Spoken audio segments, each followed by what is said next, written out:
As we approach the start of Atlantic hurricane season, experts are sharing tips on how to stay safe and smart in an emergency. Now, the season typically lasts from June 1st through the end of November. CBS News New York meteorologist John Elliott joins us now. John, what are experts and meteorologists saying about the outlook for this year? Okay, so we don't really have an El Nino. We don't really have a La Nina. It's kind of an El Nada. There's really no big driving forces. It's interesting, though. Colorado State University always first to the game. And here we have their list, what we normally see and what Colorado State is predicting, 7, 9, and 4. So that is above the average. That is not it's not way above average, but it's slightly above average. Honestly, I think that's a little bullish. We're going to see more of these forecasts come out in the next few weeks. I wouldn't be a bit surprised if some of the other forecasts come out not only from NOAA, but from other agencies and other universities that will be a little bit lower. So now I want to get in trouble because why not? So when you think hurricanes, you think Saffir-Simpson scale. There it is right there. 1, 2, 3, 4, 5. Category Cat 1, X hurricane. Cat, yeah. And what do you normally think of when you think cat? What does that in your mind, what do you think?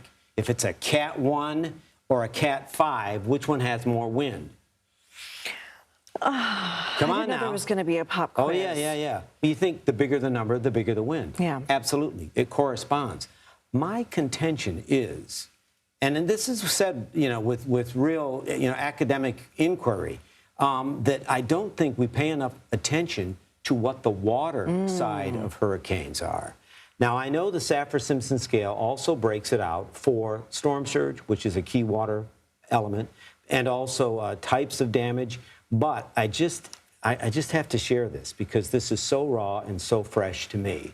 This, again, is Helene. Now, Helene, there's a lot of data in this map, so let your eyes soak it in. The colors, the bright colors right before it made landfall in Florida, this was a rapid intensification storm.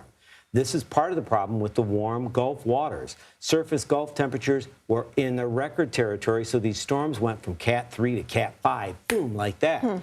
So then you see the deadly toll, all the tornadoes, the wind, the hail, but then you see the green as it winds its way into the Cumberland Plateau in eastern Tennessee and then down the hill into North Carolina.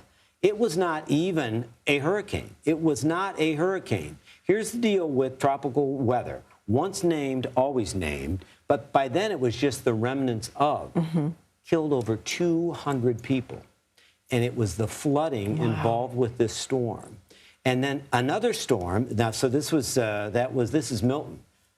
Milton, weeks later, I know everybody in Florida, you remember this, all my buddies in Tampa remember this. This thing, same scenario, slightly different path, that's the way they work, but rapid intensification. It comes on board. Again, you see lots of tornadoes with that storm right across the peninsula. But the problem with this storm, this was right after a major storm, the damage that was caused by water from this storm. In Tampa Bay, all of these, the homeowners, they have to have the seawalls. That's part of your property, part of your responsibility. Seawalls were just washed away. So the problem was the water. I know this is fanciful and definitely a big dream. It would be nice if we could start thinking collectively of the Saffir-Simpson scale plus. I'd like to see a Cat 5-5 if we know that there's going to be significant flooding. This is some of the image from these storms. And here's a problem that the media has got to reckon with. We are going to send our crews to landfall. We are going to handle landfall. We want these pictures that really capture the strength of these storms.